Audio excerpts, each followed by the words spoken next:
Hey, good day, everybody, and welcome to my office hours. I'm Eric Wynkoop. I'm the Director of Culinary Instruction here at Rouxbe, as well as a member of the instructional team, the chef instructor team here at Rouxbe. So I get to grade your assignments as well. I'm so pleased that you've all joined me today, and I'm going to take some time to answer your questions. And as we get started here, just a comment or two. As we roll through the program today, continue to add any questions or comments that you might have. And you can do that by looking at the upper right-hand corner of your screen, and you'll see a dialog box that says Add Question Here. And those will make their way to me, and I'll respond to those in due time. Another feature that we have, as you look at the list of questions already in the queue, is that with each question you see in the upper right-hand corner of that question a heart-shaped icon. If you find a question that you really like and you want me to answer that a little bit sooner, you can click on that heart icon and it'll move it up the priority list. Okay, so a couple of things to keep in mind. Otherwise, what I'd like to do is, without further ado, go ahead and jump into this list of questions. And, in order to facilitate the dialogue here, really more of a conversational feel, do feel free, again, to add any thoughts, any questions that you have. All right. So to begin, from Sally. How does one go about learning how to combine flavors to season food? I have no instinct as to what flavors go together well, so to avoid making food inedible, I don't use much seasoning. Aha. So this is a very interesting question, one that's potentially very deep and broad as well in terms of a possible response here. But I'll try to focus it a little bit by saying that it does take some practice. I always think about cooking when I work with my students. In the broader context of things that we learn, right? So, I'm sure all of you have a skill that you're good at, right? Whether it's playing the flute or playing basketball, or maybe it's bookkeeping, right? And all of those things that you're good at, you've spent a lot of time developing. You've developed knowledge around that subject area, and you developed your skill through lots of practice. And cooking is no different. Right, repetition is at the core of creating a foundation of skill and know-how, no matter what the field. And so that's going to be really important to the process here, Sally, as we start to develop not just an intellectual knowledge around what goes together, but also the aesthetic, the sensibility around flavors and aromas and tastes that come from different foods, and how we can affect those by cooking methods and the size and shape of our cuts that we choose, as well as so many other factors. Okay. One thing that I will mention is that these outside resources can be very helpful as well. I'll share a couple of titles with you. One book that's been around for a number of years now is called The Flavor Bible, and there's a companion called The Vegetarian Flavor Bible. These are a couple of books that I used to pick up much more frequently than I do today, but I still refer to them as a refresher and certainly to respond to student questions. And I suggest these books to you as well. And there are others. If you look online these days, or when you get a chance to visit your local bookseller, and take a moment to page through the books and see if the content appeals to you. Okay. So, in terms of, you use the word instinct. I'm not sure if there's really an instinct, but rather it's a skill set that should be developed. And I encourage you to cook more, slowly branch out, introduce fresh herbs, introduce spices, start to introduce new food items into your repertoire, so that you can get to know how they act and interact with the other ingredients in the pot. And then, also start to bring in other cooking methods and techniques. One of the, I think, very important techniques associated with a number of different cooking methods is that of browning your food. And browning can work on the sugars, it can work on the proteins, or a combination of those, very often present in the foods, to develop color, which is important, which also equates, of course, to flavor and aroma. And we can play with the intensity of that browning from really no browning, right, which we might associate with the technique of sweating, which simply draws out flavors or softens some of the harsh edges. And we can push along that spectrum of browning all the way to the edge of burning. And I really mean to the edge of burning. You can really push certain foods to develop very, very intense mahogany brown colors that will not impart bitterness, but rather this deep, round, full flavor to the food. And so it's going to take some patience. It'll take, again, repetition and a lot of engagement on your part. And pay attention to the heat intensity, the size of the pan, the type of the pan, the amount of food in the pan, the type of fat that you use for cooking, the amount of fat, whether you use a lid or not, right? All these things make differences in some way or another. Okay, so go forth and conquer. Have some fun. Next up, I like to rinse produce and put it in an airtight container lined with paper towel before putting it in the fridge. Is this the preferred way? How do you decide which produce goes in the crisper drawers? What humidity setting, low to high? So let me start with the tail end of the question set here. And, I'll first say that for the life of me, I can never figure out how the humidity settings work on those drawers. And so I just disregard them. If you understand, then you've got a leg up on me and more sophisticated storage system already. But, otherwise, putting items in airtight containers lined with paper towel, I think definitely works. It certainly works for a lot of items. Does it work for all of them? I don't know that it necessarily does. It's important to take a look at your product each day to see how it's changing in that environment. Okay, and sometimes the liner, the paper or cloth towel liner, gets too wet, and we need to swap it out for something drier, or the opposite might be true as well. Sometimes the food product needs to dry out more. A lot of times fresh herbs like cilantro that might be bunched in volume can really hold a lot of moisture, and they benefit from some drying out. And do keep in mind that the refrigerator fundamentally dries out your food as soon as you put something in it. That's just the way that box functions. And so there's always this delicate balance, right, of maintaining humidity or introducing some humidity. But certainly putting items in a container is a good way to start out. But do keep an eye on things. And, in terms of what goes in the produce drawer, the crisper drawer or not, I guess I've already bumped up against this in my answer already. You got to keep an eye on things. I think one thing the crisper drawer does is it protects a lot of foods from the drying effect of the larger compartment of the fridge. So, things I'm going to hang on to for a longer period of time, such as carrots and other root vegetables that tend to have a longer shelf life. I don't want them to dry out, so I will put them in the crisper drawer for some protection. I often cover them, with a lightly dampened cloth, similar to what you're talking about with a container lined with a towel.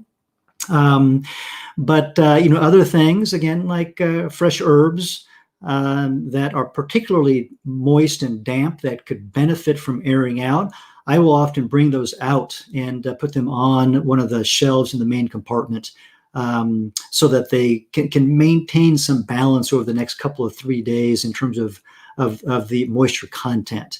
And then the last part of this is just to use your food product, right? Buy quantities that are not in abundance and use them at a good pace so that you can hit them when they're still in that prime. All right, thank you. Next question from Shannon.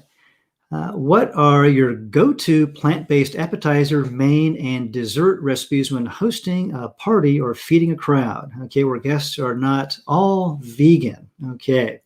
Um, Great question. And let me start at the tail end of this one again in parentheses. So where guests are not all vegan. So it's interesting that you mentioned that. And I hear that sort of qualifier quite often. And I guess I used to have that qualifier. And over the years, I've managed to kind of kick that to the side because plant-based food can be enjoyed by everybody.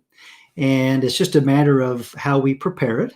And I don't think there needs to be any introduction to a plant-based food item, and certainly, no apologies in any way, right, to the audience. Instead, just prepare some beautiful food that everyone is going to enjoy. And if someone's curious about whether it's plant-based or not, certainly engage them at that point.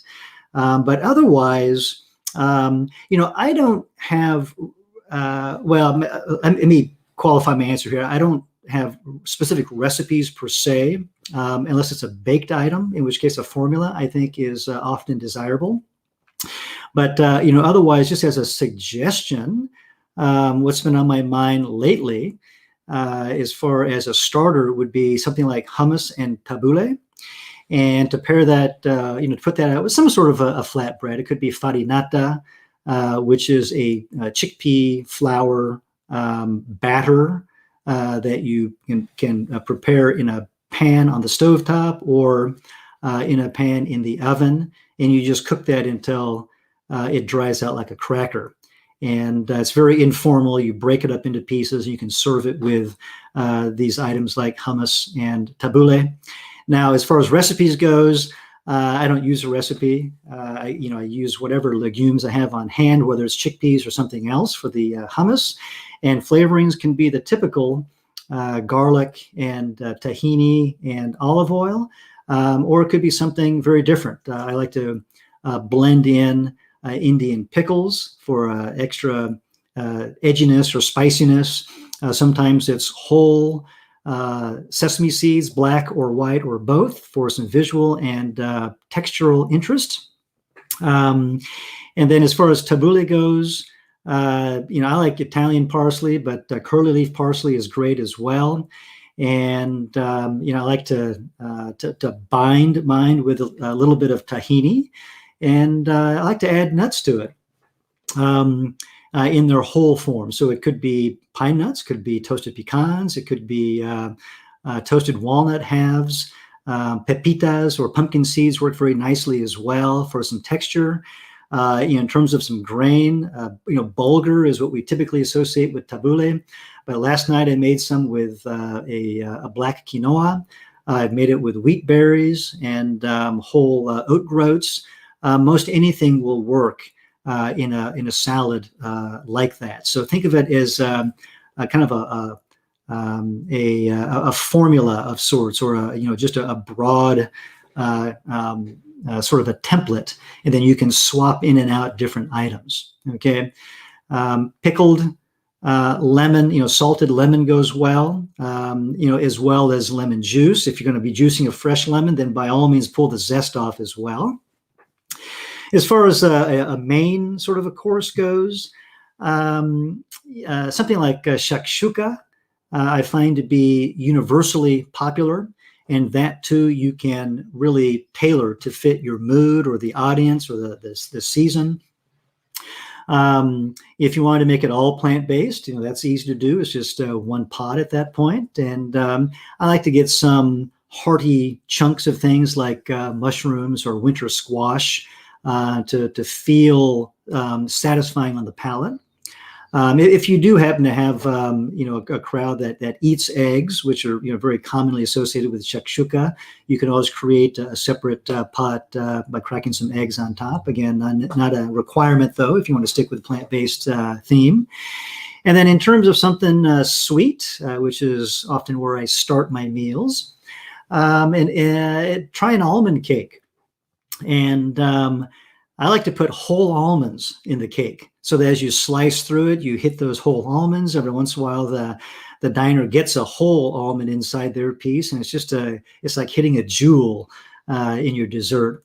And sort of that, perhaps with some fruit compote, and even an ice cream, a scoop of ice cream on the side. Ice cream, around home here, we like coconut milk-based ice creams, but most any plant-based milks will do.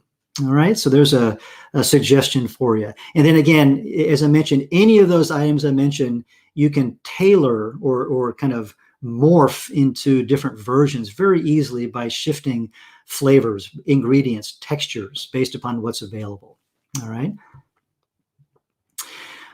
Next one up from Shannon is, what's the best way to wash vegetables?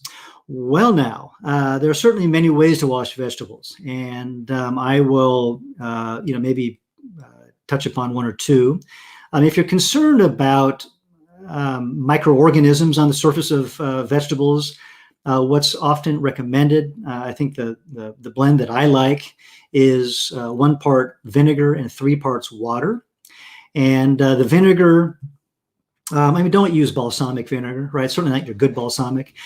Just some plain old distilled vinegar in its, the least expensive form is going to be quite fine. And that can be put into a spray bottle, and you can mist the produce, or you can, fill up a bowl or a sink and soak the produce, whatever's going to be convenient for you, depending on perhaps the quantity. And then soak the product for maybe a minute or two, and then rinse it to remove that residual vinegar flavor, and then dry it or otherwise let it dry, and then you're good to go. And then that is said to be very effective. I mean, removing up to, or killing up to 98% of bacteria, according to a study that was published by NPR some years ago, and I think it was actually conducted by the folks at Cooks Illustrated originally.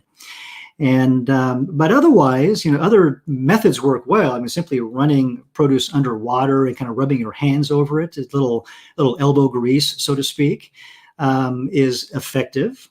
Just polishing your produce with a towel can be effective as well. Note that things like apples that have little indentations at the stem and blossom ends, it's at those little indentations where a lot of that grunge tends to reside, so you might focus some of your energy there. All right, thank you. Next up, is there a good way to chop irregular shaped foods such as shiitake mushrooms? Yes, I'll take shiitake, first of all, as the specific example. I most always pull the stem off or cut the stem off because they tend to be relatively tough, fibrous, and I'll use the stems for stock. Then you can set that cap flat on your cutting board and then slice that into whatever shape or size you want. For other things that are round, let's say white mushrooms, it's important from a safety perspective to cut a flat edge off and then set that product down on that flat edge and then continue cutting to avoid it rolling around. Again, that's going to be a knife safety consideration, which is at the top of my list when I have my knife in my hand. But I think that's it. Is think about safety first. Round items need to be stable, so you need to figure out how to and not anchor it, but create a flat spot, I guess I would say, so it doesn't roll around. And then otherwise, sometimes we have large items. It could be a large sweet potato, for example. I will cut those right down the center and then set that down on that flat edge, and then figure out what shape and size of cuts that I want from there. Okay, but think safety first.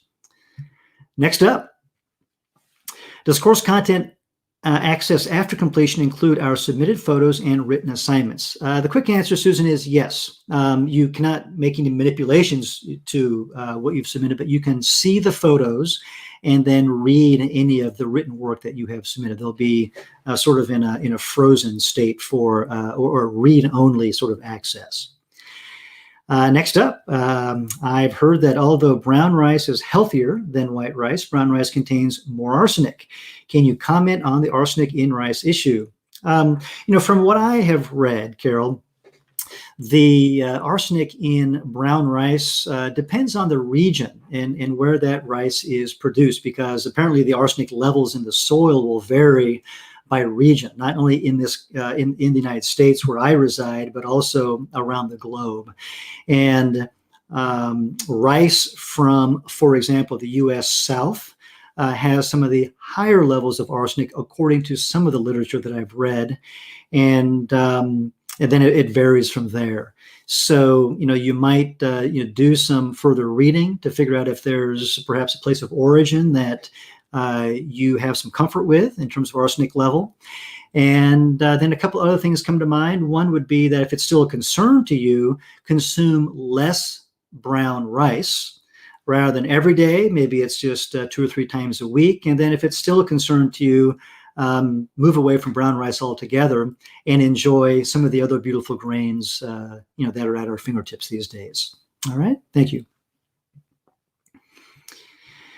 And next up, can you explain how you save or freeze veggies to make a stock? What are some of your favorite ingredients? Okay, so if I'm going to save some vegetables or some trimmings in the refrigerator that I'm going to get to in just the next few days, 3 days or so, I'll try to keep those as whole, in the largest pieces that I can, so that they can retain as much freshness as they can, without undergoing that drying and aging effect that the refrigerator tends to impart. And so that could be, covered in a lightly damp towel. It could be in a crisper drawer, depending on what the product is. And then if I'm going to freeze any items for a later date, I like to cut those into a size that will go directly into the pot.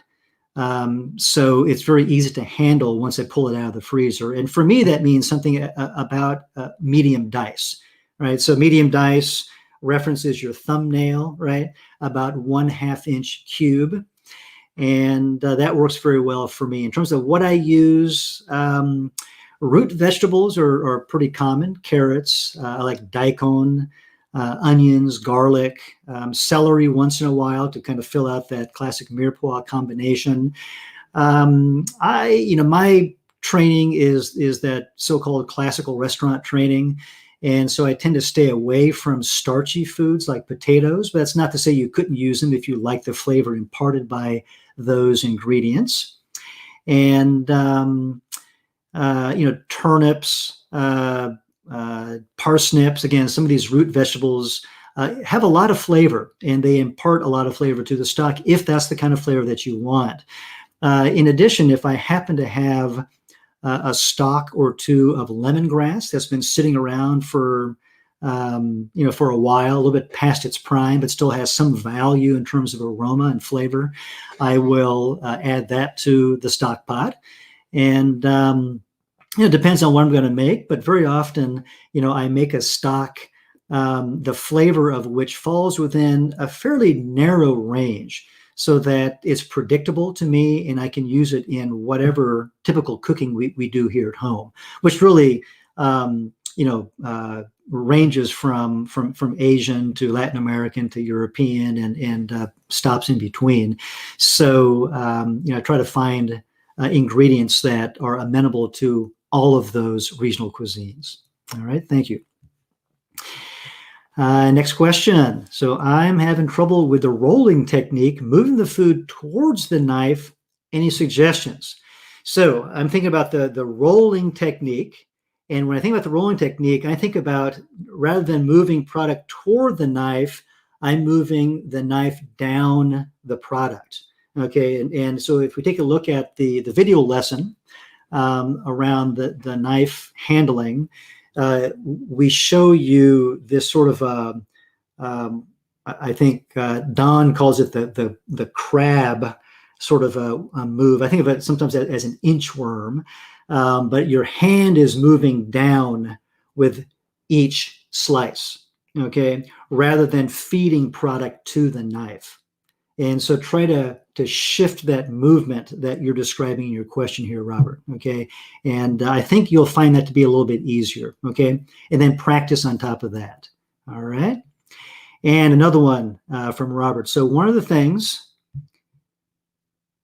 I want to learn from this course is how to create my own recipes, but I'm not comfortable with knowing ratios of spices and ingredients for different flavors. Are there any hard, fast rules to start off with? So, no, there aren't any fast rules, and I don't think there are really any hard rules. There are some guidelines that, once again, take some experience and practice, and with a lot of ability to morph them. So they're not hard rules. There are, in some cases, there are ratios. We talk about mirepoix, for example. That's probably the easy example, right? Where there's 2 parts onion, 1 part carrot, 1 part celery, and that's your mirepoix to produce whatever it is you're going to make. And once we get beyond that, it really becomes a matter of tuning your palate and beginning to understand combinations of flavors and aromas, and again, how they combine with different cooking methods and handling techniques. And that's going to come with some experience, in my opinion. And so time will need to be dedicated to the craft of cooking.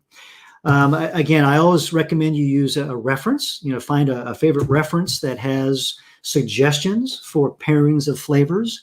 And that's certainly a quicker way to get down that path, so you're not just guessing. And another way to think about the combination of flavors is to look at regional cuisines.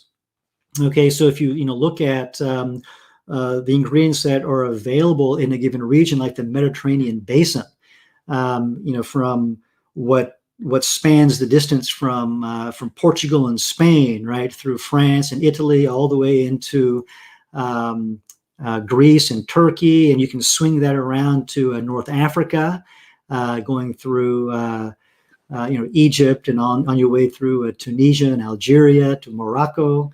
The climate and the foods available in that region are the same. There are some different cultural influences that play out, but if you look at what is available and how the people there pair those ingredients in their quote unquote traditional cuisines, then that gives you a good idea of what makes sense together. And you can shine that spotlight on any region, right? Southeast Asia, it could be Mexico or Central America, right? Just as an example, and take a look at what's available, what people usually work with in their traditional cuisines, and it gives you a good idea of what makes sense together. Okay, but again, these references can help you as well. All right, thank you. Next up, does preparing foods in microwave have any negative effects on nutritional values? For example, any reason not to cook greens in a little water? Any reason not to use a microwave? My quick thought is it's fine, right? There's, in my opinion, there's not anything particularly detrimental, by using a microwave oven. Others certainly have different opinions. As I've read on the internet, different concerns come up around microwaves and that sort of thing.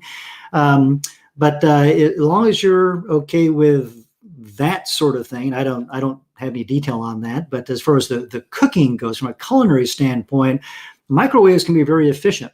They tend to heat, for example, water very quickly, and so they can steam items pretty well. You still need to take time to rotate the foods or to stir the food so that heating is done evenly within the microwave oven. But I think as a general tool, you can learn to use it quite effectively, within your repertoire. All right, thank you. And next question. Can you lend a good vegetable broth recipe? It's not always available in stores at the moment. I don't have a recipe per se. I think one of the things that we emphasize at Rouxbe, while we have recipes to practice with, is really to focus on the methods and techniques so you can start to largely wean yourself from recipes, or at least not be, what I like to say, not be a slave to the recipe. And, instead have more control over the recipe and just to use that as a framework. But, as a place to start for a vegetable broth recipe or approach here is to start with mirepoix, right? So you have onions, you've got celery, you've got carrots. And if you don't like celery so much, or you don't want it so much in the preparation you have in mind, you can cut back on that. You might add garlic.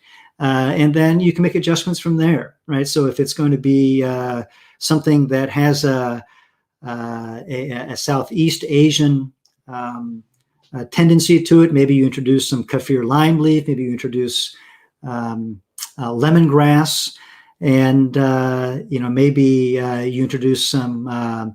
Maybe it's a smoked chili if you want to bring it toward Latin America. So you can tailor the flavors from that point. But otherwise, keep it simple to start with and see how you like it, see how it goes with the dish you have in mind, and then you can make alterations to your stock from there. Take notes. I always recommend that people take notes in the kitchen as well, so you have a nice reference tool that is specific to your situation. All right, thank you. And next up from Zandra. My question is, I made a batch of date paste. Can it be frozen in portions for later use? Absolutely. I would say that most any of the fruit paste that you might deal with, made from dried fruits, for example, can be frozen very well. And they last for a long time as well. And it's always nice to portion those into smaller portions that are going to be user-friendly for you at a later date to make it convenient. All right, thank you. And next question, can you talk about the benefits of sprouted grains and how the cooking process might change when using them? Yes, I don't have a whole lot of detail on sprouting. You can certainly look up information to get the nitty-gritty. But sprouting is said to release some additional enzymes, which are good for us. And, therefore, many people like to sprout grains and legumes as well. In terms of the cooking process, in my experience, it doesn't necessarily change. If you're going to be simmering the grains, then you can still follow through with simmering sprouted grains or legumes. You can cook them in a pressure cooker. You follow through in the same way. They just look a little bit different. They've got a little, little tail coming up, but otherwise they're going to react, very similarly in the pan for you in terms of your basic cooking techniques. All right. And next from Yvonne. Please advise if there's a list in this course of non-alcoholic replacements for when a recipe is calling for wine or wine vinegar. I don't have enough experience to know what taste the wine or wine vinegar is trying to lend to a recipe. So a quick answer is no, we don't have a list for substitutions. And,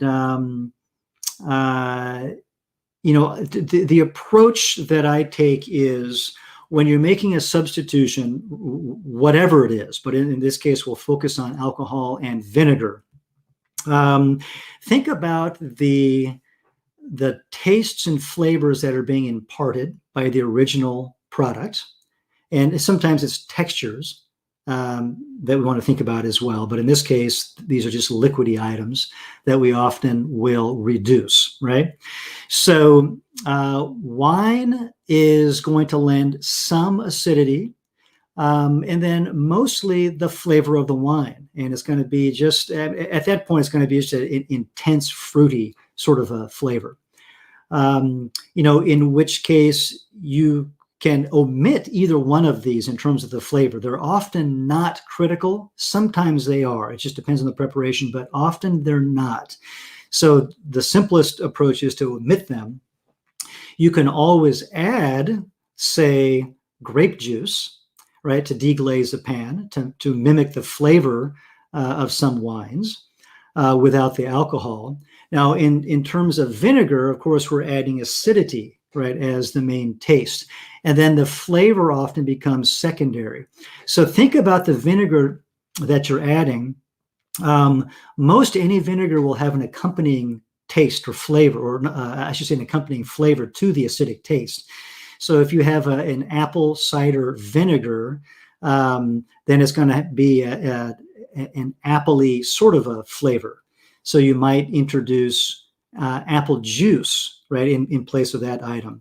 If it's going to be a red wine vinegar, again, it's going to be some sort of a fruitiness from the wine that was used to make that vinegar, which means grapey sort of a flavor. So if you want to, you could use a grape juice or perhaps a diluted grape juice to bring in some of those fruity notes minus any alcohol.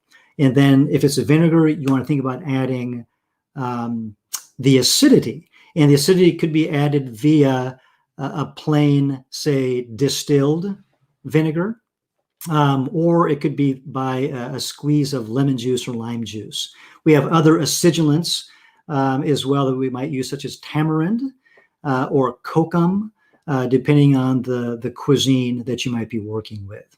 Okay, I hope that's helpful for you. Thank you. And next, recipes often call for a specific number of cloves of garlic, but cloves vary in size greatly. How can one know if the amount of garlic for flavoring is correct? That's a good question, Debbie. And I guess, one thing that recipes often don't list is the variety of garlic that's been used. I am not up on all the garlic varieties, but if, at least my experience when I go to the grocery store, there's often one, maybe two varieties of garlic heads that are available.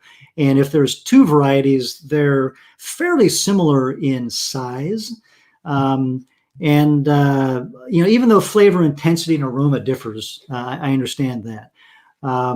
But you think about that basic reference at the typical grocery store, as what's commonly referenced in a recipe. And then we go from there.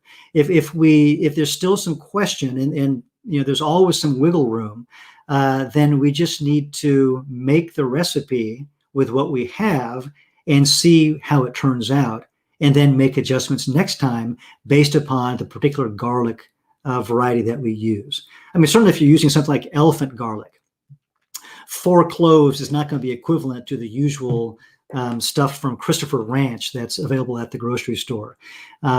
So sometimes it's just going to be some trial and error to figure that out. And certainly other varieties are hot, others are less hot, some are intensely aromatic and flavorful in different ways. And so again, it just depends on some experimentation on your part.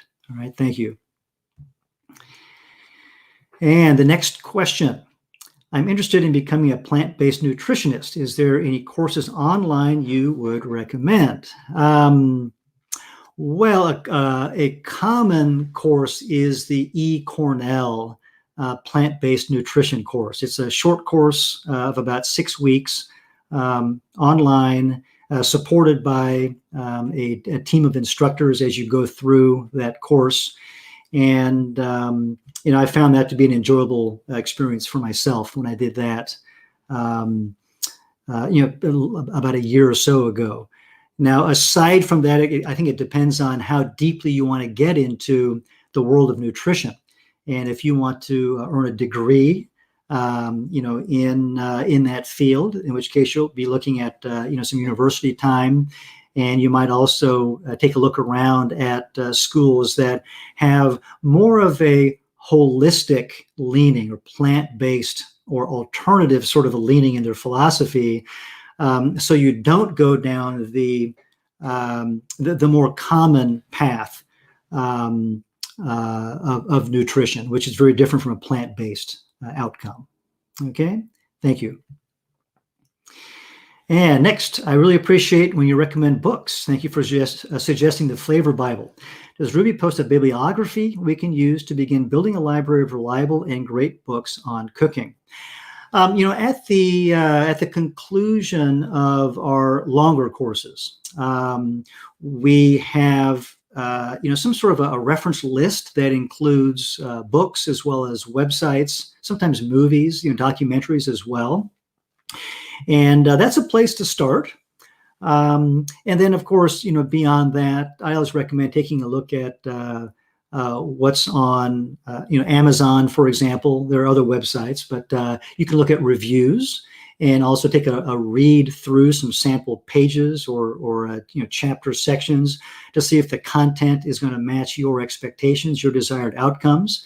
And then you can always contact us if you are still wondering, and then I'm happy to share a title or two that is on my shelf. All right, thank you. And the next question from Erica. For oil-free roasting, what are the best types of liquids to toss the vegetables in before roasting to maximize flavor?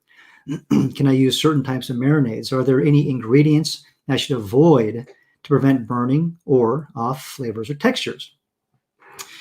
So my quick response would be a flavorful liquid. And so stock is very commonly used. And the stock can be really any sort of stock that you want to use in terms of the flavor profile.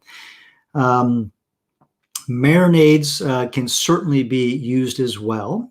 One thing you want to be careful of is the sugar content in any of the ingredients that you're using to toss roasted vegetables, because sugar burns very quickly, or relatively so. And that also is going to depend upon the temperature of your oven. So if you're roasting at 450 degrees, then sugary items are going to burn much more quickly than at, say, 375 degrees Fahrenheit. So hopefully that'll give you a start, okay, on how to approach that. It's another example comes to mind, and that is to consider a nut or seed paste, and we see that in the context of marinades on occasion. That provides some fat, right, in the whole food context, with all of the other flavor that goes along with that. So that's sort of a heavier marinade is an option. Again, if that's the sort of texture and appearance and flavor that you desire in the end. Thank you. Next up, is there a good vegan substitute for buttermilk? I tried just using cashew milk and it was not successful. Buttermilk is noted for a little bit of a tang. It depends on how it's been handled, but a little bit of acidity. So, if you try a nut or a seed milk with the addition of a little bit of an acidulant, whether that be lemon juice or a vinegar. That's the first thing that comes to mind for me. And it's what I've used a number of times in the past. It depends on what you're making with that, right?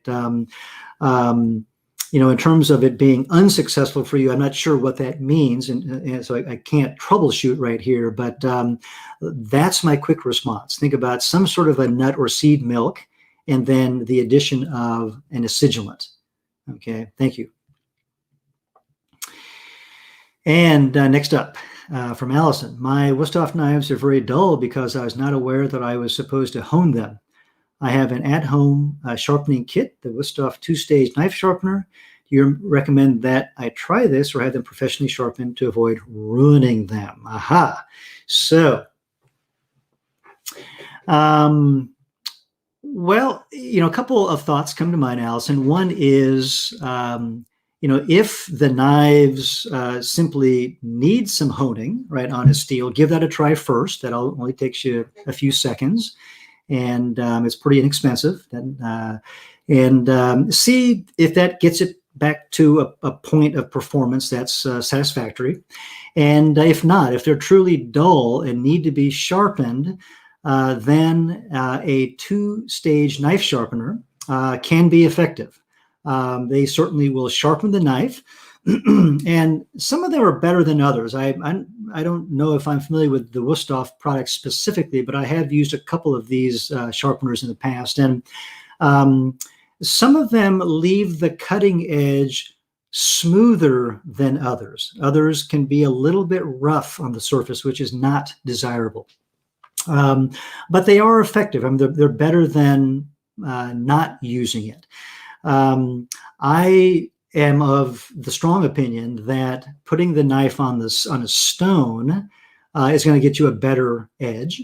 And if you take it to a professional knife sharpener, very often they will use a sharpening wheel, just a large spinning wheel that they'll put the knife up against. And those work very well as well. They have practice at that, and they do a very good job, at least the folks that I have used around here. And so that's going to be a call on your part, but give the two-stage sharpener a try. And you can always then take it out to the pro and have her or have him tune up that knife for you. And then, consider a couple of stones at home and sharpening your own knives. All right, thank you. All right, next question. Many FOK recipes on the meal planner call for pasta. Any recommendations on what type of pasta we should buy, especially if we want to lose weight, since pasta isn't a whole food? Like rice or potatoes. Okay. So yeah, I think if weight loss, for example, is one of the end goals, then moderating pasta intake is going to be important. And when we do choose pasta, a couple of things to keep in mind. Of course, there's going to be portion size control, which for me has always been a very, very important factor in controlling weight. And then the other thing that comes to mind is when you choose a pasta, try to choose a whole grain pasta. So rather than your white refined flour pastas, find a whole wheat variety, right? Or find something that's made out of buckwheat or made out of lentils or something else that's going to give you a little bit more of the context, some more of the nutrition that came along with that original whole food.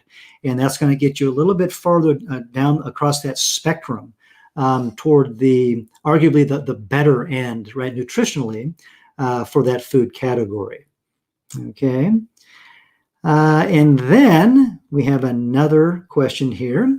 So when making veggie burgers from Forks Over Knives course and spaghetti and plant-based meatballs from Rouxbe, both the burgers and meatballs were crumbly and falling apart. They tasted good, but would look more appealing if I could keep them in shape. Yes. So, if I recall let's see, first of all, the plant-based patty table, right, that we have in a couple of our courses. There are a few things that are recommended as the base that act as the glue, so to speak, right, to hold the patties together. And, one of the favorite items that I have is a well-cooked russet potato, which develops a stickiness to it. And it really acts as a nice binder for anything else that you put into it.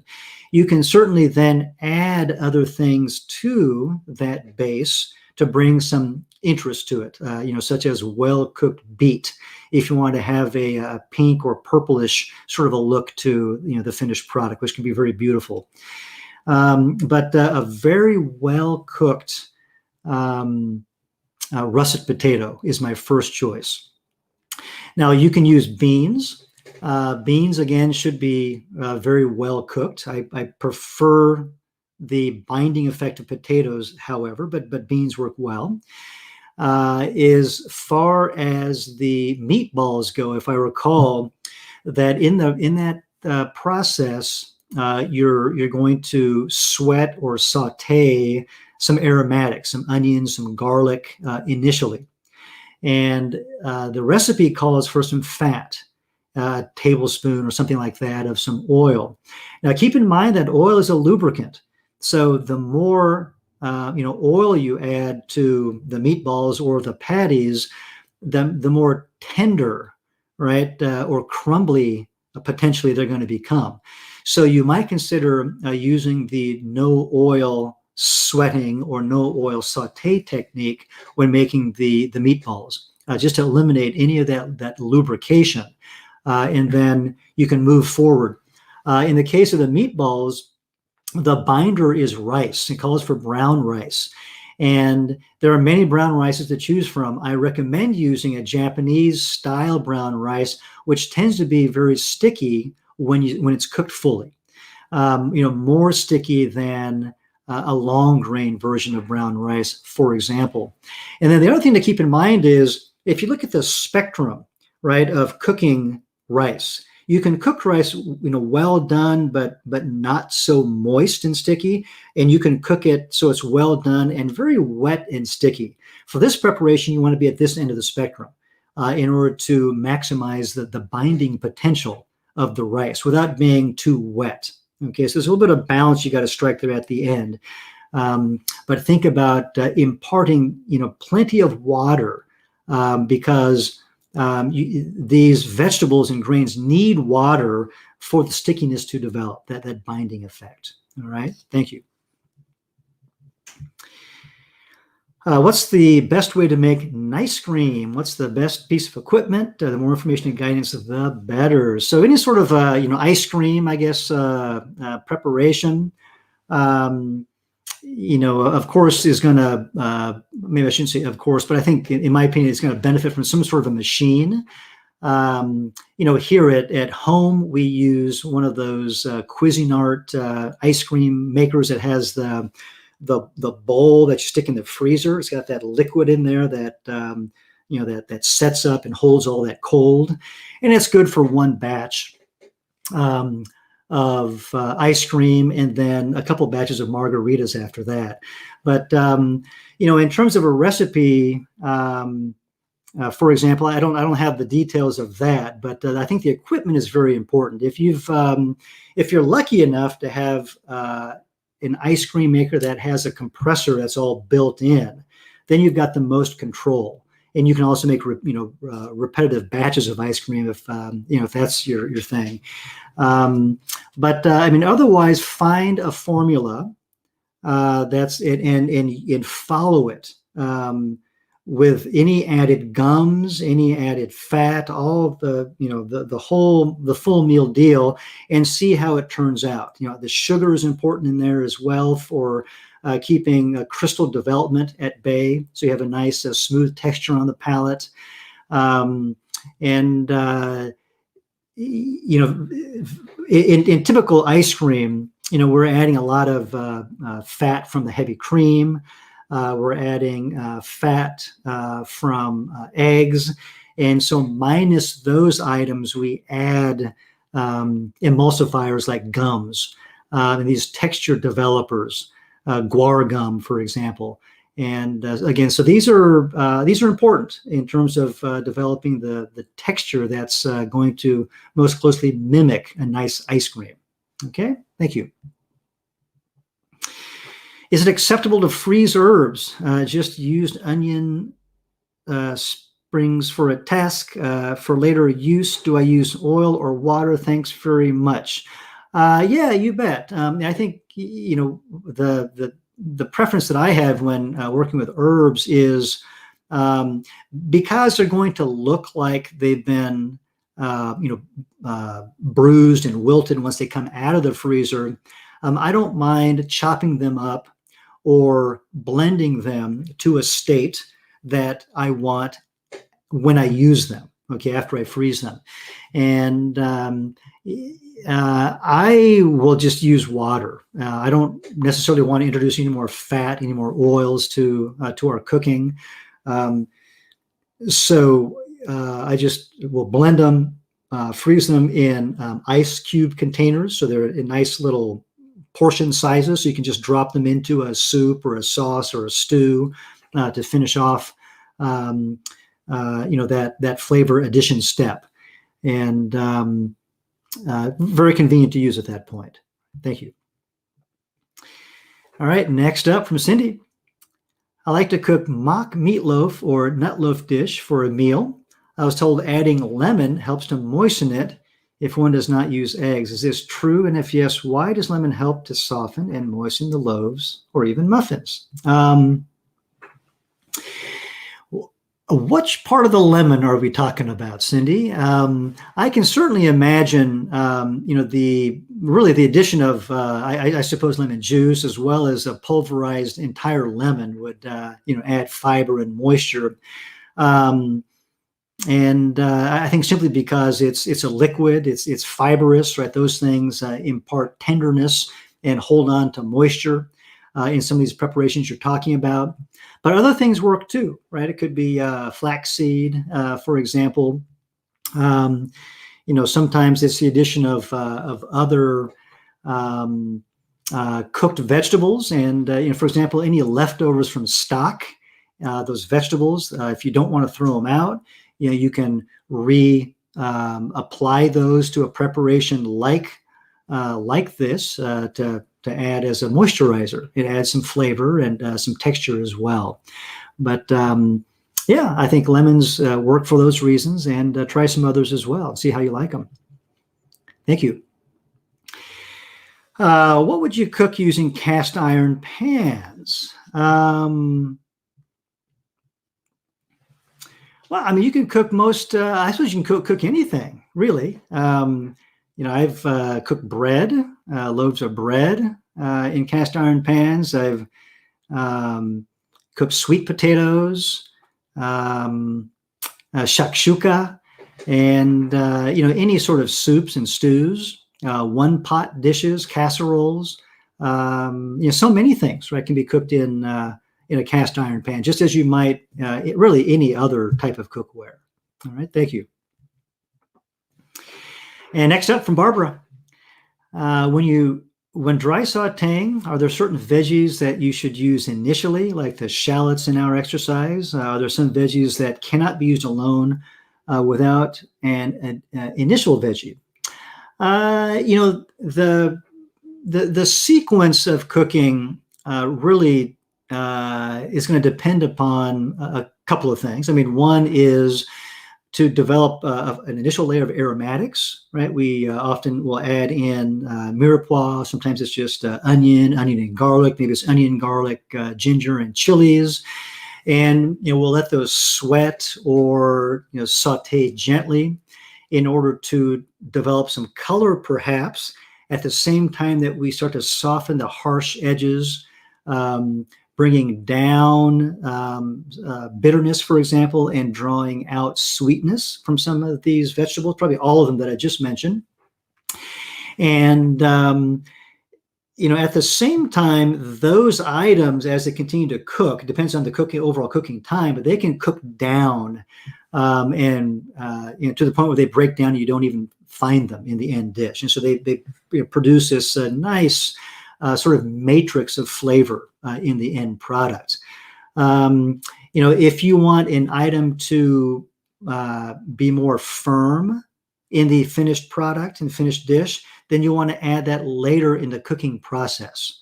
So other root vegetables that you want to maintain in a firm state could be added halfway through or 2/3 of the way through the cooking process. Items that you want that are initially kind of soft, like a zucchini or a crookneck squash, you want to add those much closer to the end of the cooking process so that they still retain some of their firmness. And so these are the couple of things: texture as well as the manipulation of the flavor that I think about when I think about the sequence of adding a particular ingredient. Spices, most of these go in early so that they have a chance to diffuse in flavor and to mingle with other flavors and to mellow out themselves through the heating and the cooking process. Fresh herbs tend to go in at the end of cooking, often at the very end, right at service time, in order to maintain colors as well as the fresh aroma, because many of those aromas are very delicate, very volatile components. And you can lose that beautiful flavor very easily if they're allowed to cook for very long. So hopefully, this sort of logic is helpful as you move your way through your next simmered dish, for example. Thank you. Do you have any tips for cooking beans to prevent flatulence? Aha. Yes. So I'll mention one technique, and that is to soak beans for, the usual soaking time, whether it's several hours or, a day, something like that. And then you discard that water and then you cook with a fresh batch of water. And it's said that that initial soaking gives the beans some time to break down and draw out some of those sugars that cause the flatulence. Also, if you look at some of the regional cuisine traditions around the world, we have ingredients such as kombu from Japanese cuisine for cooking, for example, that is said to reduce some of the flatulence that could appear in foods in cooking. In Mexican cuisine, we have the herb called epazote, which is used for that purpose. And then in Indian or South Asian cooking, we have an ingredient called asafoetida or hing, found at in the spice section of the Indian grocery stores. And any of these are said to reduce flatulence. So give those a try. Next up, is it a good idea to store fresh bread in a cotton linen drawstring bag? I don't have a bread box. Well, on one hand, I suppose it wouldn't hurt. I think if it's a linen bag that has a very, very tight weave, such that the breathing is pretty slow, you can slow down the staling process a little bit. Otherwise, bread is it's going to stale if that's one of the concerns we're talking about here. In which case, a couple of things come to mind. One, try to eat the bread just as quickly as you can. Make it or buy it in smaller batches. And then number two, if it does stale, we refresh it by toasting it. That's really one of the beautiful functions of a toaster. But otherwise, I think something like a drawstring bag can work very well. Even just a piece of plastic wrap over the bread functions in our home from time to time as well. All right, thank you. When instructions say to wash and soak canned beans, how will I know I've washed off all the salt? So good question here. Ultimately, we need to taste the beans, right, to see what sort of residual flavors you're picking up, what sort of taste you're picking up. Now, as we soak canned beans that have salt in them, right, do keep in mind that we're probably not going to extract all of the salt from the beans. We might get most of it. Maybe not. It all just kind of depends on how long we soak and how many times we refresh that water during the soaking period. But it's going to come down to your tasting the food to see what you pick up. Okay, and then moving forward from there. All right, thank you. Next question. I don't eat onion or garlic. Is it all right to leave that out of the recipes I cook? Do you have suggestions as far as spices if you don't use onion and garlic? You bet. Yeah, if you don't use onion and garlic, you're not alone. There are many people around the globe, for one reason or another, that steer clear of those two ingredients in particular, and also their relatives like scallions and leeks and naganegi. And you bet, if they don't suit you, then definitely omit them from your preparations. And if you want a flavor that is going to mimic somewhat that garlicky onionness, try the asafoetida that I mentioned a couple of minutes ago. That is often used as a substitute for the onion or garlic flavor in cooking among some folks. And then otherwise, if you want to just up the overall flavor profile of your dish, then using fresh herbs and spices, I think, will be a benefit to you. And this is going to take some practice.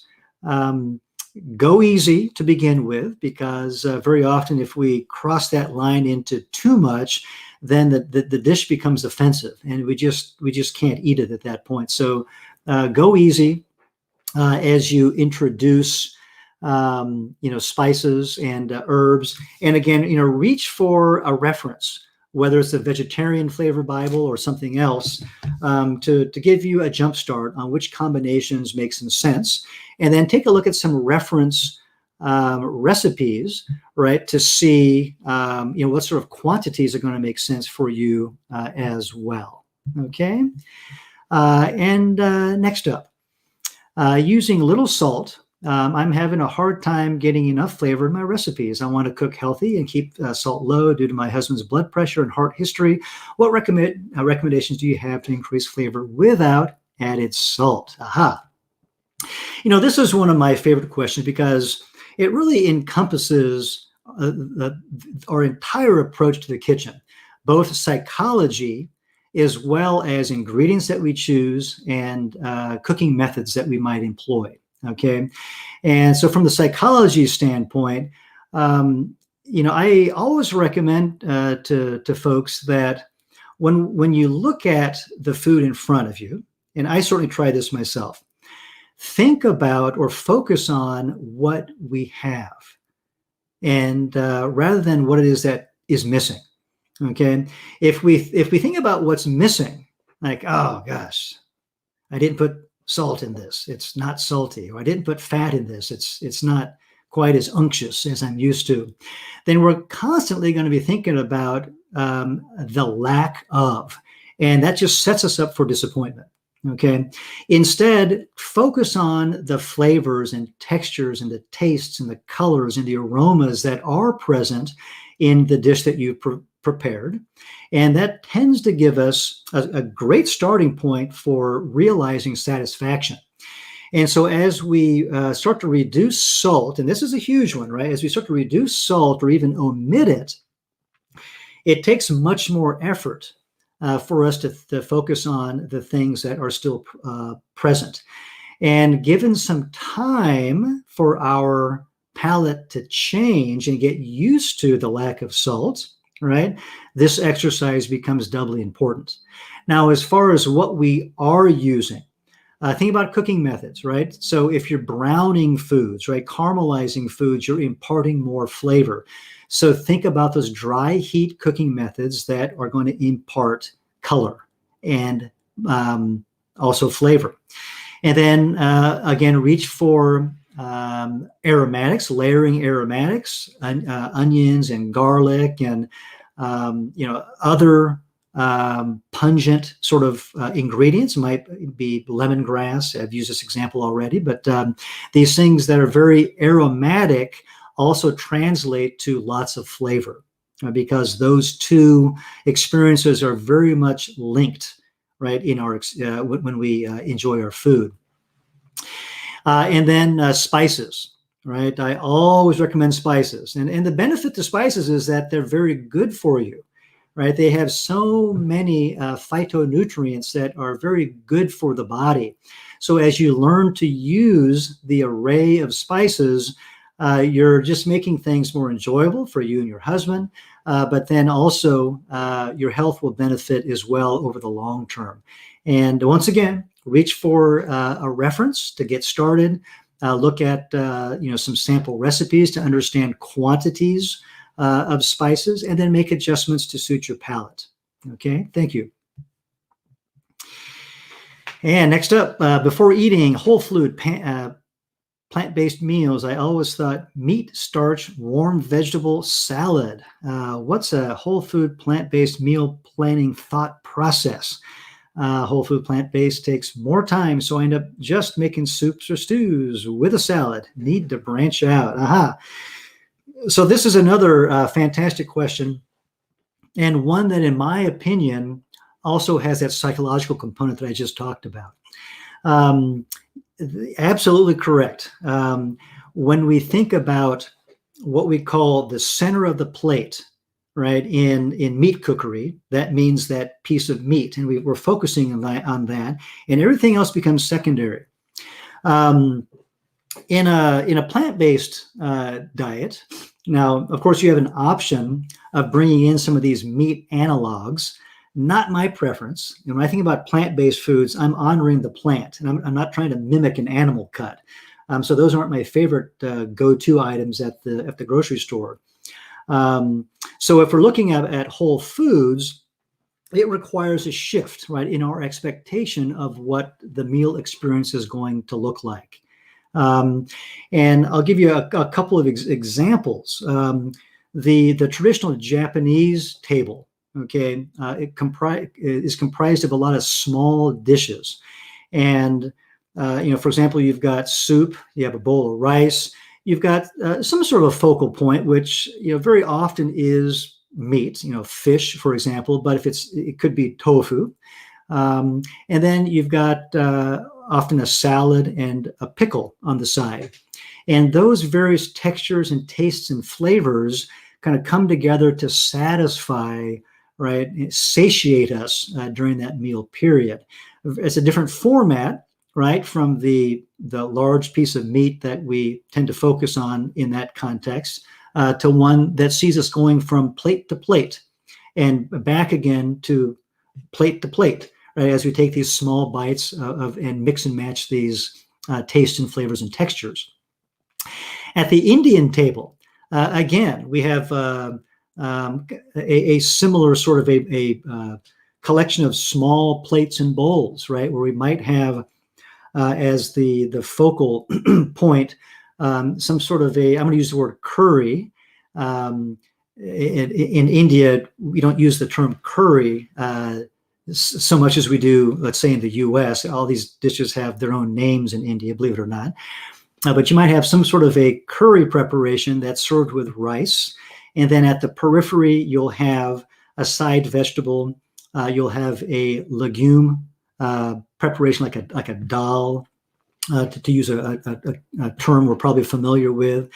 And then you'll have yogurt. You might have a sweet item, and then a pickle, and then a flatbread that is served with that meal as well. So once again, we have a multitude of combinations that can come together between these tastes and flavors, certainly aromas and textures that tend to satisfy us. And so it really requires the willingness up here and the effort to make the shift from what the framework of our meal looks like, right, to what it can look like in these different contexts. Okay. Now, other than that, I mean, we can bring these focal items to a plant-based plate. And, if we look through other books, this is an old book published probably 20 years ago, but it has a great collection of examples that you can draw from for main dishes. Looks like Madhur is carrying in her hand right here stuffed eggplant. And you have a whole eggplant that's kind of moderately small in size that fits one person. And you can pull out part of the meat inside of that, create a separate vegetable filling with some nice rich textures and flavors. Maybe it's bound with a seed or a nut paste to bring that richness. And then that's used to fill that eggplant. That's cooked as well. And then this is served on a bed of rice pilaf. And so that very much becomes a focal point that's plant-based. Here's another kind of a fun cookbook published a couple of years ago by Chad Sarno, one of our supporters here at Rouxbe, and his brother Derek. And this provides some more sort of modern, cutting-edge presentation ideas on foods, but it could be casseroles, could be tacos that become the focal point of the plate, not just a soup or a stew. But it does require, again, a little bit of a shift in terms of your expectation and ability to be satisfied with a new format. All right, so give that a try. Thank you. Next up, is there a way to prevent carrot tops from browning or burning whilst roasting without using tinfoil aluminum foil? Wow, carrot tops, keep them from burning. So I'm picturing carrot tops, the greens, right? No. So if I'm going to roast carrot tops, And I think about even in grilling as well, where you have these delicate sort of items. I usually protect them with some aluminum foil in order to deflect some of the heat from that portion of that item, while the rest of it can be exposed to the full-on heat for cooking. Yeah, if that's my response, Joshua, is to protect those delicate greens. Of course, you can pull them off and use them in a side dish in a different sort of way. But yeah, I'd want to protect them with aluminum foil. All right, thank you. All right, next question from Jay. When a recipe calls for a quantity of an ingredient and then specifies the type or size of prepping that ingredient, does the measurement refer to the ingredient in its fully cut or prepared state? Assuming so, but are there any exceptions? So, yeah, good question here. It's going to depend, of course, on just how thorough these recipes are written. And, the most accurate recipes are going to be written with weight measures. Then the world over, we can figure out what it is that we're talking about. There might be some calculation between the metric system and the stubborn US measurement system. But short of that, if we're just talking about, an onion or a carrot, if the recipe calls for one of those items, then that's your starting point in my mind. And then you're going to cut that item in whatever way is necessary, whether it's a large dice or a julienne or a brunoise. The challenge, of course, is in understanding what one onion means, right? What size of onion that is. And, some things are more standardized than others. Eggs in recipes are often large eggs at about 2 ounces a piece or so. But, as we get into other items like vegetables, it can be challenging. And so, here again, my starting point is if the recipe says one onion, I'm going to start with an onion and probably something in the mid-range, something kind of medium-ish in my mind, and then go from there. And then once I make the dish, I now have experience and I know how to adjust it next time. And that's where experience, right, that repetition is so important to our cooking outcomes. I hope that's helpful for you, Jay. Thank you. All right, next up, what's your preferred saute pan? Do you recommend carbon steel or good quality stainless steel? Anything is fine. We have so many different cookware in our home here. Stainless steel, and we have carbon steel. We've got cast iron. We have clay pots that we use all of these things in a given week. And we're doing dry heat cooking in all of these things. And I don't have a strong preference for any one of them. It's really all of them. It depends on the mood I'm in. Sometimes if it's a South Indian curry that's being started out, with a dry heat method, maybe I'm in the mood for the clay pan, which we brought back from Kerala, because it creates that ambiance for cooking. So I would say, kind of go forth and figure out what might be best for your situation. Thank you. I prefer shopping once or twice a month, but I've had difficulty defrosting my vegetables without them being too soft. Can you provide some suggestions? One of the outcomes of freezing and thawing is that the cells, right, in the fruits and vegetables, the water expands and the cell membrane ruptures, such that when it thaws, it loses its texture. So probably anything, almost anything, is going to be soft once it's thawed. And so, you want to think about the items that you're making and kind of regulate the texture at that point. And some things like legumes are more successful.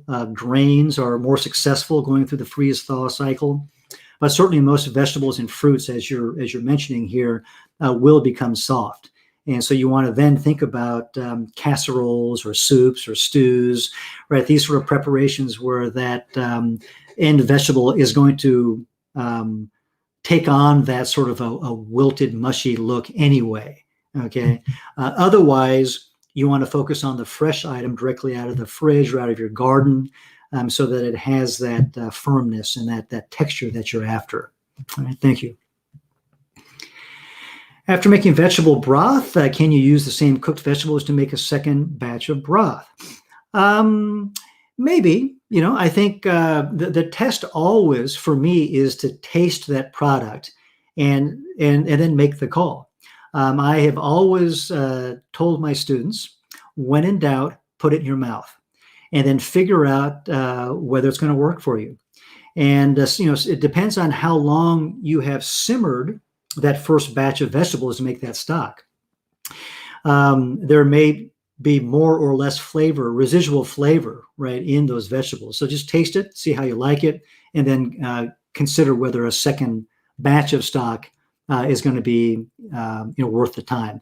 Now, one thing that we sometimes do is, we might use those leftover items and then supplement it with some fresh items. And so you find some happy medium there. All right. Next up, I need advice on how big a cutting board I need. I currently have 2 cutting boards, one that's 10 by 15 and one smaller at about 7.5 by 9. When doing the cutting exercise, I noticed even the bigger one wasn't big enough. Please help. All right, Robert. I've got a big cutting board on the garage I pull out once in a while that measures about 18 by 24. And that's the size of a cutting board that we use in culinary schools on ground and in restaurants as well. And that's going to be big enough for most jobs. The other part of this is if you can certainly use that 10 by 15, but you want to have some bowls right at the periphery so that if you work through a cut, you can scoop that up and move it off the board into one of your prep bowls, and then you can continue with your next cut. So that's another way that you can approach this conundrum. All right, thank you. All right, next up, when steaming a large amount of greens, what recommendations do you have so that they cook evenly and get all done at the same time? For steaming, yeah, so a couple things come to mind. When you're steaming things, the items need to be either in a relatively thin layer so that the steam has a chance to more evenly, penetrate the layer of food items, which means, if you're using a bamboo steamer, for example, one that has multiple layers to it, then you can have that effect. The ones closest to the water are going to get done quicker. However, right, there's just more intense heat down there. The other thing that you can do is to turn them or to toss them, right? Those are the 2 solutions that I use in this sort of situation. I hope that's helpful. Thank you. Next up, I live in New Zealand. Welcome from New Zealand. And I'm doing the course here. I've subscribed to the weekly meal planner, which is great, but I would love some adaptation to be appropriate to our seasons. 6 months different from yours, if possible. Okay. Yes, I think, to answer any specific questions that you might have, Elizabeth, the easiest thing to do would be to contact us with those questions. Okay. And, you can reach out to Rouxbe at support@rouxbe.com. And those questions will come to our team here. Very often to me, but certainly if you want me specifically to respond to you, then just address it to Chef Eric and it'll make its way to my desk. All right. And that's probably the best way to address the questions that you have here. All right. Thank you. Next up, I keep hearing that it's so important to keep tasting the food during the cooking process to adjust flavors. I can't seem to pick out flavors while the food is cooking, and I often don't know what would make it better. Practice? You know it. You know what I'm going to say, right? Experience, developing that experience is going to be so beneficial to understanding the food, to recognizing the nuances of the food, and then understanding which step to take next. Okay. And yes, but tasting your food is part of that practice. Right. So even if at this point you're not sure what you're picking up, I would recommend a couple of things. Number one, taste your ingredients individually before you put them in the pot. Spices, herbs, root vegetables, everything, so you understand what flavors are being contributed by those individual ingredients as they're mingling in the pot. And then as you taste the dish while it's cooking, you have a better opportunity to make a connection to that flavor memory that you've developed, and then understand how that particular ingredient is exerting its influence on the dish. Okay. And then you can add more or add less next time or make changes along the way. All right. Thank you. All right. Next, can you please give some suggestions on how to use chard and kale? Okay. Chard and kale, I usually think about as in addition to something. That's just the way that I approach them. I思that very often folks will, make kale chips, and kale's the main item there, right? Or you're making a saute, and it can be the main item. But I find it very easy to add chard and kale to something, and then you don't have to think about it so much. So it can go into stews and soups by, simply chopping them up into a size and shape that, kind of suits your style. Very often, if I'm going to use the main leafy portions, in, let's say, a saute or a salad, then I will take the stems and finely cut those, and that goes into the soup or the stew. The stems are very fibrous, but if you cut them perpendicular to the length of the stem, you shorten the strands of fiber, and they're going to be tender once they cook. The other consideration is to puree them and incorporate them into dough, right? So if you're making some sort of a flatbread, okay, like a chapati or a tortilla, or a savory pancake, then these purees can be added to the dough or the batter. You can certainly add it into just a loaf of other bread as well and make something pretty cool too. Okay. But think about that approach, right? Adding it as a secondary item to something you're already making. It's very easy to incorporate. Thanks. Next up, what place stands out to you for having the best plant-based cuisine right now? I have an idea for a unique plant-based cookbook. Do you have a suggestion on what to do with this? I'm in the Portland, Oregon metro area, and a cool place that I ate out at, I guess it's actually been more like the first of the year or so, was a restaurant in Southeast Portland called Farm Spirit. And you might take a look at their website to get an idea of their sort of cutting edge approach to plant-based cuisine. Very artistically presented, very sophisticatedly explained at tableside, just a beautiful place. Another place I've enjoyed a number of times is Aviv, which is an Israeli or Israeli-inspired plant-based restaurant, also in Southeast Portland. They just do some beautiful versions of sort of classic Middle Eastern and Israeli dishes. In terms of your cookbook idea, that's not my playground, so I'm not sure how to go down the path of approaching a publisher, but certainly there's self-publishing options, whether it's in hard copy or online, but you might otherwise do a Google search and see if there's a suggested path on how you might find an agent that might walk you through the process of working with a larger publisher. All right, thank you. Okay, Robin says, as I'm finding the truth about potatoes, I'm cooking them in batches to have available every day. So why do I need to pierce them with a knife or fork, and how many times for each potato? I don't know. I don't know why you have to pierce them. Why do you pierce them, Robin?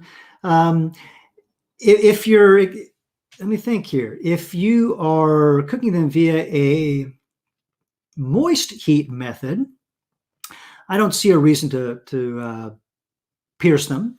I think if you're cooking them in a moist heat environment, it should be done at a gentle simmer, for example, so that they retain their shape, if that's important to you, rather than becoming crumbly at the edges. If it's a dry heat method, again, it depends here. If you're cutting them into smaller pieces to make, for example, a vegetable hash or a potatoes O'Brien style of preparation, of course, they're going to be cut small, so there's no piercing in that case. When I roast potatoes whole in the oven, I don't pierce them, and they come out fine. So give that a try without piercing them. I don't see any reason that you necessarily have to. All right, thank you. Try sweet potatoes, Rouxbe, and all these other beautiful varieties of potatoes that are so good for you too. All right, thanks. And Jay's up again. What do you need to do to prep fresh horseradish root for freezing and subsequent uses? For freezing, I would be apt to grate the horseradish so that it's in a form that is most usable for me when I pull it out, because that's the way I usually use it rather than in larger chunks. So, the size of the grate can vary, but I think that's the approach. And then you can portion them into smaller parcels, whether it be in, ice cube tray, ice cube size portions, or something else that suits your cooking needs. All right, thank you. When cooking frozen vegetables, isn't it better not to boil, as this strips the nutrients? So perhaps the question here is to cook in water versus, say, steaming. Yeah, I mean, arguably there's some nutrient loss, right, as nutrients escape into the water. I wouldn't say that all the nutrients are lost, but probably some of them are. How much? I don't know. And I think it's practically impossible for us to know, because there's so much variability from one meal to the next when we cook, given items. But if it's more reassuring to you to steam vegetables, then I recommend you do that. I mean, take that path of least anxiety or least resistance. I always want you to be the most comfortable and satisfied as you do your kitchen work. All right, thank you. And next up, may you suggest a good online source of spices or herbs? I'm finding what is in stores to be very limited. Thank you. My experience with ordering spices and herbs online has always been within a larger context of restaurants, for example, or culinary schools when I've been in that position. And so I have done business with companies like Gourmet Spice Company in Chicago, the Oregon Spice Company in Portland, Oregon. And, you might check out their websites to see if, what size units that they work with, and if they work, with the public versus wholesale accounts. But those are a couple of suggestions to begin with. Thank you. What's the best way to clean garlic and onion from a wooden cutting board or get rid of the smell?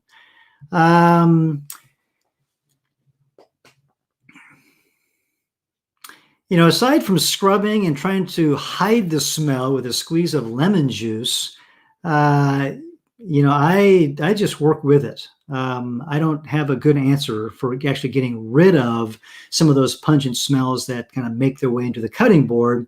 And there's always an option of having another cutting board, right? As I think about common practice in restaurants, as we isolate, particular food categories, seafood versus raw poultry versus vegetables, for example, it's not uncommon to have dedicated cutting boards for each of these different categories of food. So you might try that at home as well. Thank you. I'm left-handed.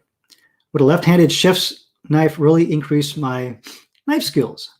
Not necessarily. I think, if you've got, the usual ambidextrous knife, it's just a matter of learning to use the knife, right, and developing your skills around that. And I think that's where the concentration of effort needs to be regardless. A left-handed knife comes in a couple of flavors, so to speak. So one would be a molded handle that more ergonomically fits a left hand. Okay, so that's a comfort issue. So if your current knives are uncomfortable, then it might be worth finding a knife that has a left-handed handle that's going to be more comfortable for you. Now, the other category to consider here is the bevel on the blade. Most European-style chef's knives have an even bevel on both sides, in which case it doesn't matter whether you're left-handed or right-handed. But there are some knives, in particular some Japanese knives, that have a single bevel, in which case it does need to be specified for a left-hander versus a right-hander because it does different things to the food. The food moves in different ways. So that would be important. And then beyond that, the more advanced sort of thing to think about is if you have your European-style chef's knife that typically has even bevels, some people put an uneven bevel on each side, just based on personal preference, right? In which case you can do that as well, but you don't need a specifically left-handed knife to do that. Okay, so some things to consider. Thank you. From Sally, does whole wheat flour go off? And can you outline what types of flours may be most healthy in the context of bread? Also, can you make a thickening roux with oil and butter, etc., for no oil diet? So without butter and oil. Okay, so first question, does whole wheat flour go off? So does it get bad? Does it get rancid? Is the question, I believe. And the answer is yes. And whole wheat flour or whole grains generally have the fat component and everything still intact. So that's gonna those constituents are more susceptible to oxidation, okay, which leads to the rancidity that we associate with old food. Purchase in smaller quantities, right, or otherwise use the food faster, or store the food in a colder environment, such as the refrigerator or the freezer, or if you've got a basement that's very cool all year round. Those are all good places to store whole grains or whole grain flours in order to mitigate the spoilage potential. What types of flours may be most healthy in the context of breads? Any whole grains, okay? Now, clearly, there's going to be a gluten issue, potentially, in terms of the structure development in the bread. So if it's going to be your typical gluten, bread with gluten, then, wheat flour, whole wheat flour, or some portion is easiest to use.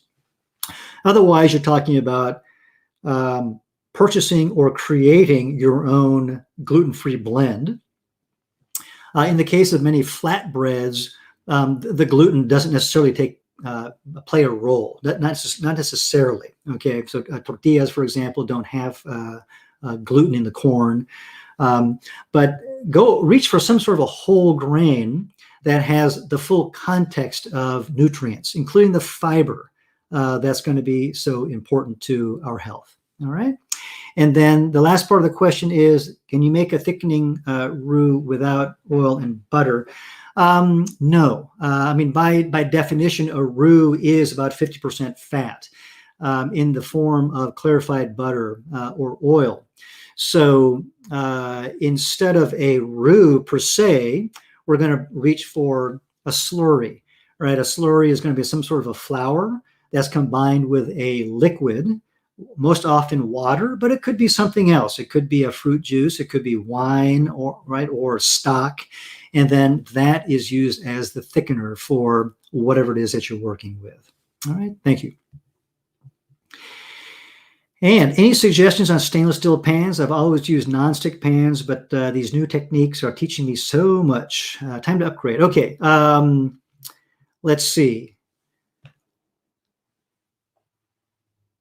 Sarah, what I might ask you to do is to send me a message via support@rouxbe.com, and I'll respond a little bit more detail. But, one line that comes up for me, line meaning a brand, line of pots, right, is the Hinkle brand. And it's the price point is going to be sort of lower to mid price point, probably on the lower end, really. But it provides, in my opinion, a pretty good value. And I'm big on value. And so I like to find things that have good construction, have good performance, and yet are going to be smart in terms of the bank account. And again, send me a line and I'll send you some more details. Okay, thank you. Next up from Keith. I try and put roots in one side and my greens on the other side with paper towels. Greens like fresh kale, Tuscan kale, red Swiss chard. I find washing them first, cutting back the stem root for uniformity helps with longevity and ease. Okay, good. Yeah, thanks a lot for that tip, Keith. Yeah, I think definitely as we look at a plant food, right, with different shapes and structures within that one item, the rate of decomposition or spoilage varies, right? So it does make sense to break it up into components and to store it and to use it accordingly. So yeah, thank you very much, Keith, for that idea. All right. And Ruth says, is cacao butter safe to use in making raw cake? Yes, to the best of my knowledge, it sure is. Cacao butter is very often, for example, moderately, heated to a moderately low temperature to make chocolates, for example, and the temperature points and ranges vary depending on what sort of tempering you might be doing. But to the best of my knowledge, it is. But you can always take a look on the interwebs just to confirm and see if it might fit what it is that you're preparing. All right, thank you. So I'm in the FOK Essentials course. Is there an upgrade option to the FOK Ultimate course after finishing the Essentials course? There are some units lessons like pressure cooking or stocks and soups and stews. I'm really missing. Yeah, so for this question, Tim, I'm going to ask you again, like my previous questions, to reach out to support, at rouxbe.com.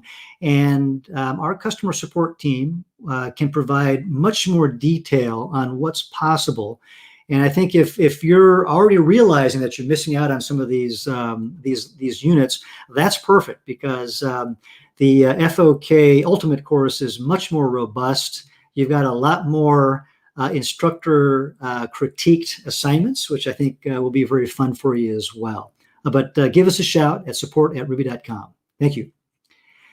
What's a shakshuka? Shakshuka is a pretty common dish from the Middle East, from North Africa, a pretty large area of the world, really. It's very often a tomato sauce based dish, lots of vegetables in it, simmered, and then very commonly it has eggs cracked on the surface, and then those are allowed to cook.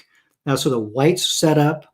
Oftentimes the egg yolks are a little bit soft, to your preference, and then that's served with a flat bread or with a grain.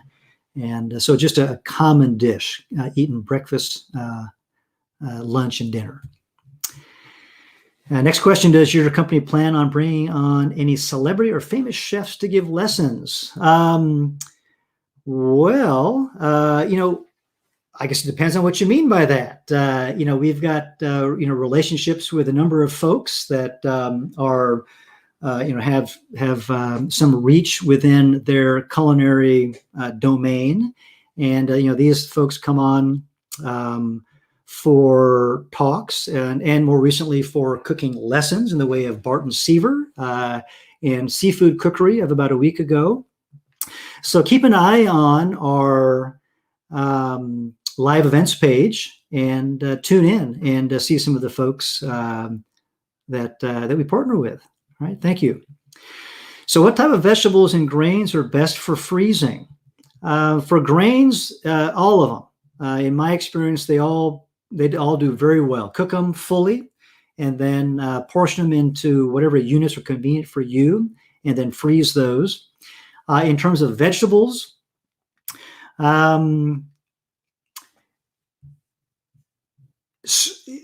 so think about this. When you go to the grocery store and you see frozen vegetables, a lot of them are kind of small in size, right? Either naturally like a pea or a kernel of corn, and then others are cut small. All right. And so that's going to be your best bet in terms of preparing it for freezing, preparing any of your vegetables for freezing, knowing that once they come out of the freezer, they're going to have some softness to them because that's just what happens to frozen and thawed vegetables. And then think about how you might apply that right in your meal planning. Okay. Firmer vegetables like root vegetables, in my opinion, tend to do better versus these very high water content vegetables like a zucchini, which tends to break down a little bit more. But there's ways around that, right? If your expectation is to have a softer textured zucchini, then it's okay to freeze it and to thaw it. Okay, but give that some practice and figure out what's going to suit your style of cooking. All right, but smaller, if you're going to use it in a smaller size cut, that's going to be probably most successful. Thank you. If I want sweated garlic and onions in, for example, a hash brown dish, do you recommend adding those items toward the end? In the test, it states to sweat at the beginning only. If I'm sweating, I'm adding those things at the beginning. And but by and large, that's going to be the case. Let me think here.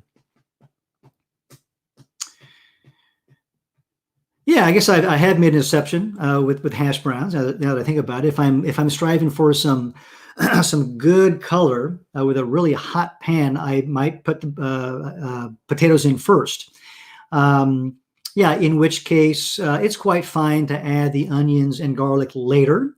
You want to give the onions and garlic plenty of sweating time to draw out the sweetness and to round out those harsh edges. And that means just once the potatoes are probably, say, at least a third of the way cooked through, once they have some nice color on them, then you add your aromatics, your onions and garlic, put a lid on it, and then let all that stuff cook through in that gentle environment. And the results are very nice. Thank you. Trying to find king oyster mushrooms. Any suggestions? I'm not sure. You might give a phone call, right, to some of your local grocers to see what they have in stock. I would certainly try any Asian grocery stores, Korean grocery stores, Chinese grocery stores, for example. That's often where I find oyster mushrooms, if not at an upscale other mainstream place like a Whole Foods.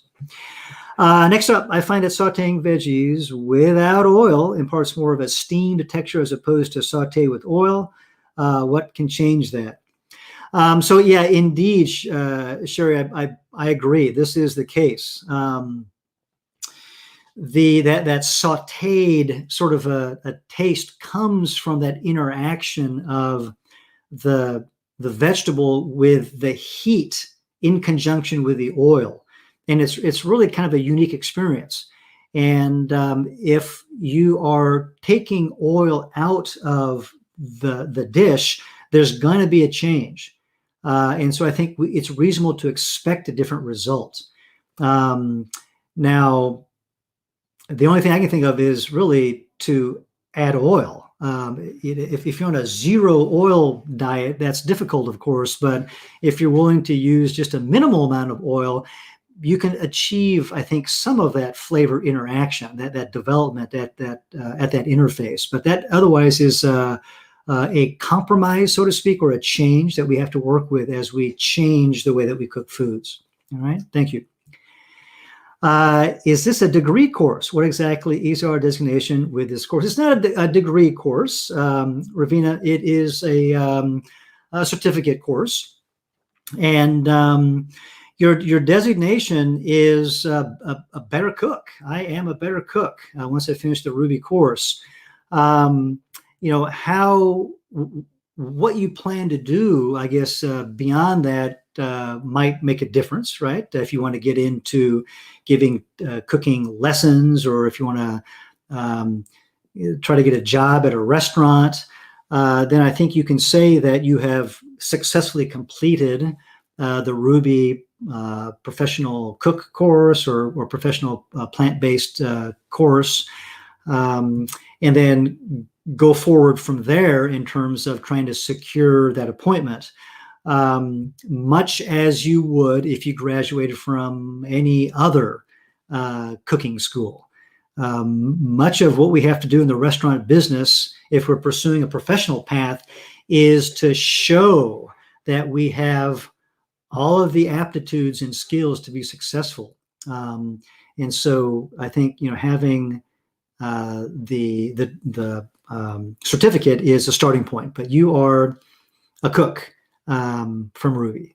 All right, thank you. Social gatherings will be limited for the foreseeable future in my area due to COVID-19. Is it okay to modify the final shindig assignment? Catherine and everybody else listening here, if you intend to make significant changes to a recipe, please contact us first and let us know specifically what your questions are.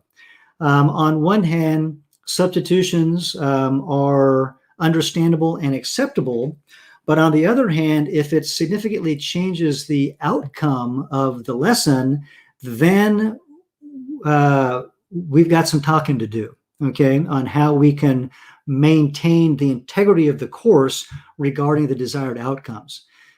So while some changes are okay, not all of them are necessarily okay. So just reach out to us, support@rouxbe.com. Thank you. I find your system of measurement confusing. How about also including the metric system for those of us living in Commonwealth countries, Celsius and centimeters specifically? I agree. Totally agree with you, Ravina. And I think slowly, that's a change that we'll be making. And it is a slow process because we have so many recipes in our library right now. But, henceforth, I think that's really the way to go because so many folks do use Celsius and centimeters, right? The metric system. All right. Thanks for your feedback. What's date paste? What's it used for? So date paste is dates that are pureed and made into a paste consistency. And it is used as a whole food sweetener and also to impart flavor, where desired. All right. Now, in the place of dates, any other, often, usually a dried fruit is used, like apricots, for example. But dates are very popular because they're so intensely sweet. Next up, we have soft water running through our faucets. Do you know if rinsing produce in soft water leaves too much sodium on the produce? We also have a spout with a reverse osmosis water, but water comes out too slowly. This is some chemistry that I am unfamiliar with. You'll need to consult the interwebs and see what you come up with this. Yeah, I don't know how, in this case, the water is going to affect the produce. All right. Next up. Best way to freeze cooked beans if I won't be mashing them for a recipe, or should I not freeze? Beans freeze very well. Portion them into units that are convenient for you. Plop them in the freezer, and feel free to use them at any time. I usually drain the liquid, but if you foresee using the liquid, then freeze them with the liquid as well. That works quite well. Can we ask a full recipe of mole poblano sauce? Is there any alternative if we don't have chocolate?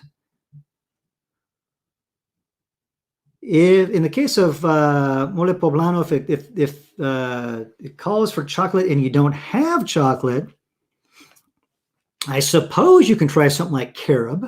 I've never done that. Give it a try, Nicholas, and let me know how that comes out. I'm curious, as you mentioned that. Okay. Now, otherwise, if you have any questions, let us know, and we can help you more specifically, perhaps. Does Ruby have a knife sharpening and honing course? We've got a short lesson on honing and sharpening, okay, in our lineup. All right, and it looks like there's a link to it right underneath, posted by Patrick. Thank you very much. When buying pots and pans, what kind do you suggest? Hey, Phyllis, send me a line at support@rouxbe.com, and I'll answer that in a little more detail, okay? When grating ginger, it just turns into mush. Is it best to mince?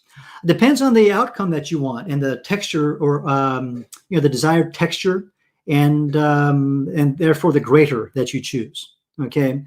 Sometimes we want it to be almost mushy, pasty-like, depending on the outcome. The application, and other times mincing is more appropriate. So it's going to be your choice. And please discuss the choice of using high-speed blender versus food processor. Tara, there's a lot of overlap. And, some things work well in one or the other. I'll give you an example. Hummus. I think hummus works better in a food processor than it does in a blender. That's my experience, my take on that. So, in terms of, I guess we need to be really talking about some specific examples here. What you have in mind, for example, I can respond to those best, but you might either send a question in that I can respond to, right? That's probably the best way to approach that. All right, thank you. And let's see. So from Kathleen, I've heard you can make an ice cream-like dessert using frozen bananas. Please tell me how you do this and what is the best equipment to use. So I've done something like this by getting ripe bananas and just pureeing them.